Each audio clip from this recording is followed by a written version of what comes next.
It was just what were your overall thoughts for tonight's win? I thought we played really, really hard. I thought we played very connected. We wanted to get to the basket and points in the paint. 52 points in the paint is a large number. I thought we did a really good job rebounding the basketball tonight, and those were 2 points of emphasis coming into the game. Thought we did a good job not settling from the perimeter. Bench play was excellent. Jalen Graham's had great matchups tonight, and he certainly capitalized big time from an offensive standpoint. And then I thought Jalen did a really good job on the glass with 7 boards and 2 block shots. So overall, really, really good performance by a lot of guys across the board. Happy, especially, we've talked a lot about how historically we've been so good in the second half. And for whatever reason this year, in the games we've lost, we have not been good in the second half. And what's the reason for that? Because we're talking about the same things that we had for 7 years. And tonight was a step in the right direction, playing better in the second half, coming out on that 17-2 run, which that's a hard thing to do out of halftime, to come out and defend at the level that we did to start the second half. Against Texas A&M, you had a halftime lead evaporate quickly in the second half tonight. A lot of people have Texas A&M. I don't think they've lost an SEC game. And the A&M game, we played really hard. Neither team could score down the stretch. It's not like they were, scoring at will the last 5 minutes. I mean, it was a real defensive, physical battle, and we missed some foul shots. And that team is 10-2 going into tonight. And we went on the road against them and Baylor, and we gave ourselves a chance, but we didn't win the game. The game that I felt, we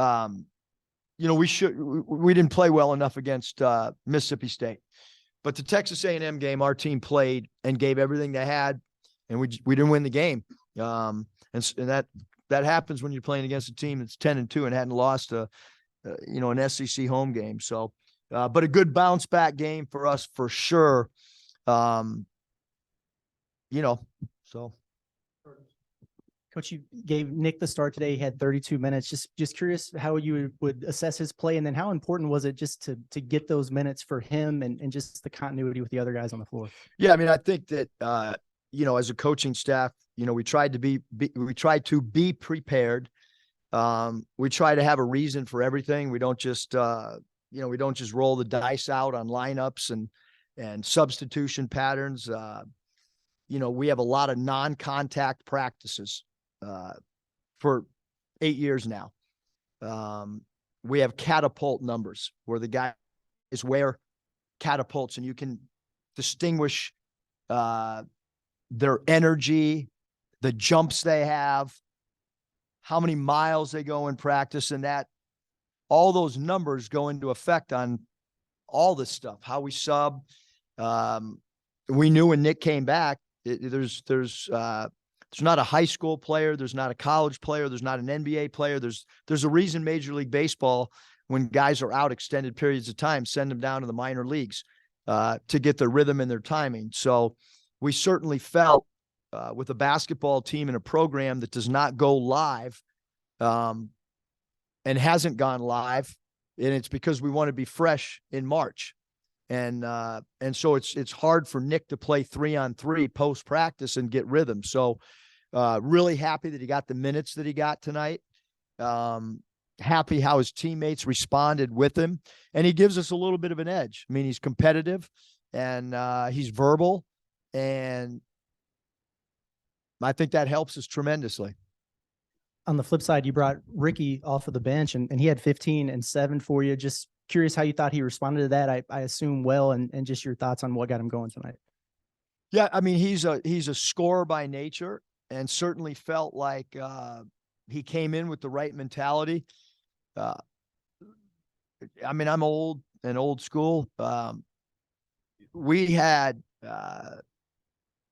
everybody but 2 players here way earlier than report time tonight. We never have anybody late. I mean, being 5 minutes early is late for us. I mean, we have never been late for buses, nothing, practice, never, ever. but sometimes guys come in, 5 minutes, 6 minutes before report time.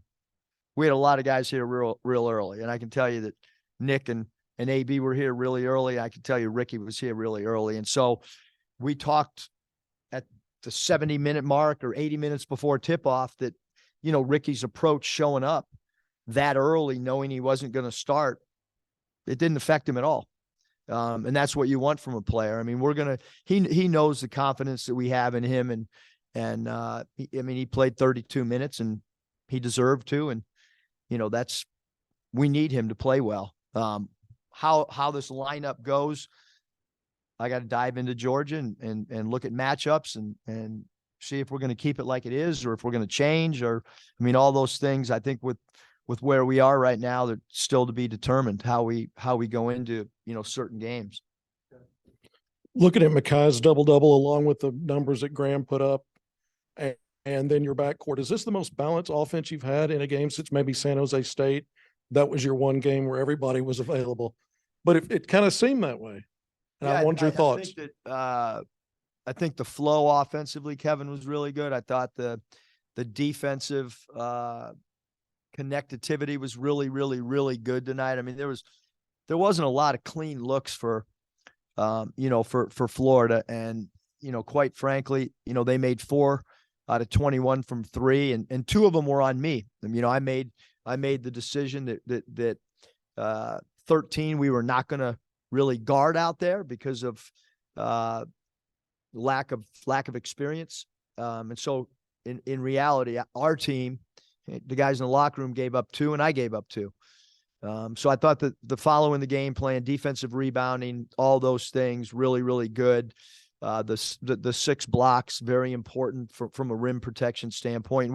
We've been so good blocking shots all year, and that continued. And, getting 8 steals instead of 2 or 3. We need that activity from a defensive standpoint as well.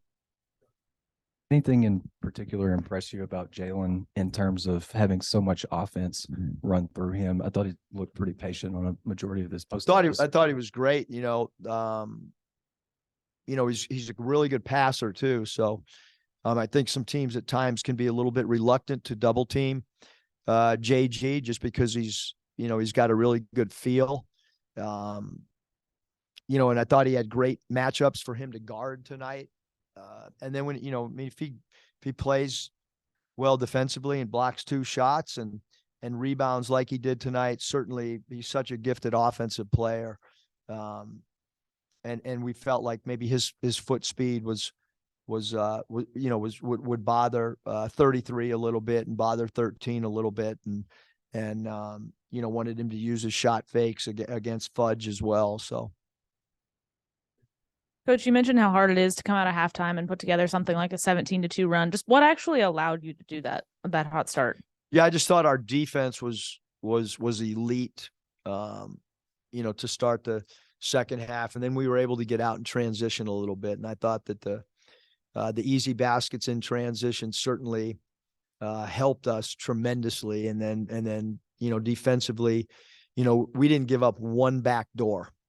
And Florida's a heavy Princeton backdoor team. So, we spent, the prep time on no backdoors and no threes.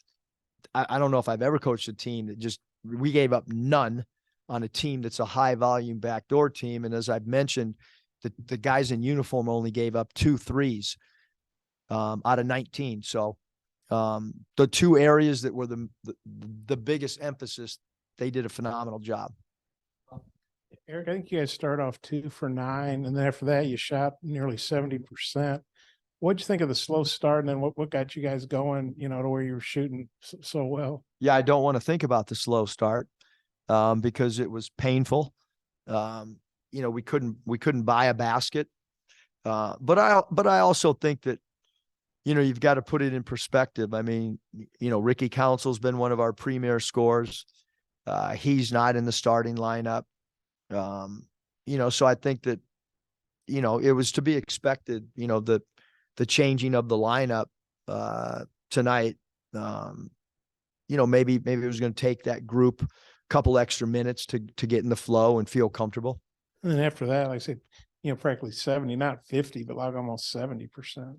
Yeah, I thought pace of play, sharing the ball, not forcing shots. We ran a little bit more. We were able to run our man offense, and we were able to find the mismatches that we wanted. We probably ran 17 or 18 different sets tonight. We executed them really well, and when we're able to do that, we're pretty good.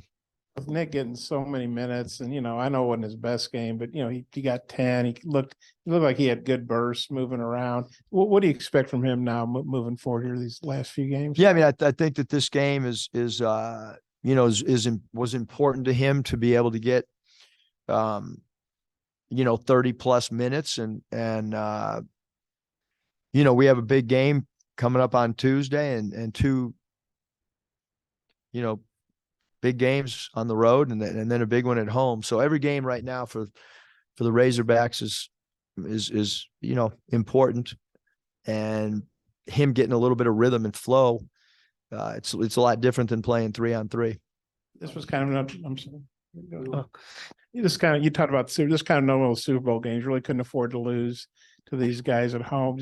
And you won. You were up by 25 at one point. Just how good did it feel, not just to win, but to win convincingly, and kind of feel good. Yeah, I mean, I thought we were flying around. We were diving on the floor, getting loose balls. The guys were having fun. They were competing. So yeah, I mean, I think it was really important. And now the level of maturity coming back, and understanding how well Georgia has played, and how improved they are, and understanding that Roberts is a really good scorer, and understanding that Bridges can really score with his back to the basket, and Aquindo is one of the best transition players in the SEC. So we got a lot of things to go through in a short amount of time, and getting ready for Georgia. And this game's behind us, and now you've got to focus on the next game on your schedule. Coach, was this a game that you knew coming in that you might be able to lean on Graham more than usual, or was it something you realized, after you got into the flow of the game? No, I didn't know what he was going to do, but we were going to go to him early, which is what we did. And we threw it in there, and a lot of it was matchups. And Fudge is a younger player, and 13 has not played much, and 33. We just felt like Jalen's footwork would be a problem for them. How much is it just matchups, or is it just, in order for him to kind of put, back-to-back games together like this, is it matchups, or is it, do the other things, rebounding, defending, things like that? I think it's all encompassing. He went 2 for 2 from the foul line. That's huge, because he was batting .333.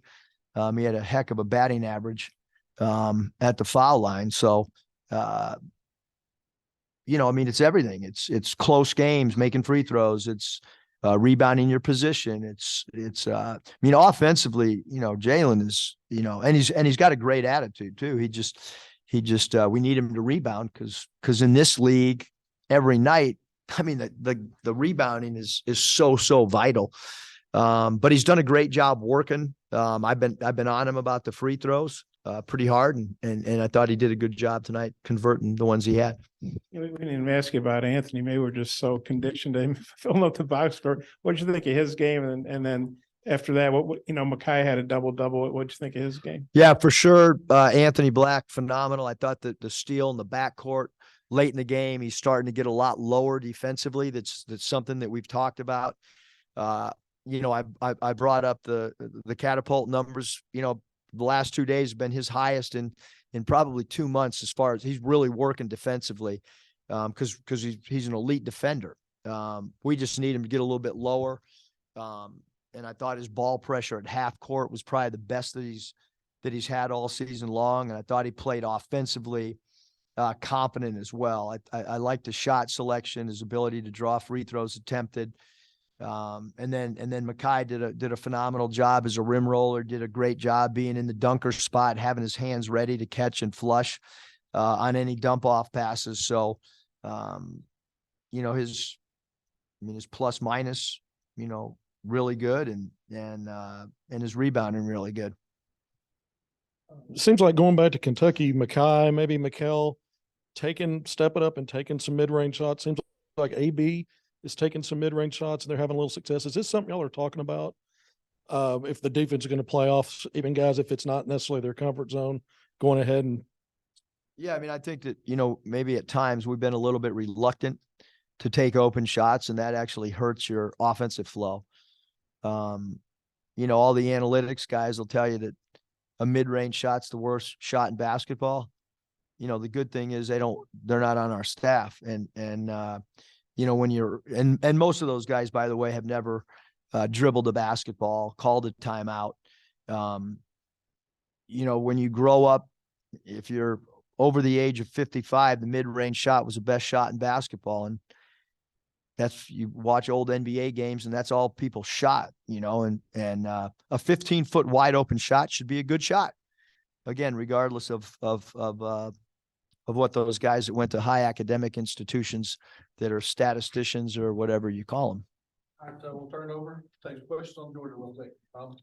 Before that, you said a bunch of guys were here early. What is report time today on a 1 p.m. tip? Yeah, we're a little bit earlier than most people. It's an hour and 35 before. An hour and a half is usually early. We had guys well over 2 hours here early, and we had, we met this morning at 9. So obviously, the report time, couldn't be here any later than 11:20 or whatever it was today. And we had guys well before 11, I promise you. You're talking about reporting to the arena, the locker room stuff. Yeah. Butts in the chairs, not walking in. Yeah. I guess or on the floor, preferably. I guess Georgia's playing Alabama tonight, so that's an easy chore for them. But this is going to be your second Saturday, Tuesday turn, but the first time you did was back-to-back road games. Now it's back-to-back home games. How different is that? Well, I think when you eliminate the travel, it's better. But I mean, these guys are so used to playing AAU games where they're playing 5 games in a day, and They're not a big deal then. I hope not. Okay, and well, hopefully it'd be better for you not having to travel. But and then Georgia, obviously they had a horrible year last year. They're much more competitive this year. What have you seen from Georgia? What do you think about the job Mike White's doing? I think Mike's done a great job, phenomenal job. Their players look like they're having fun.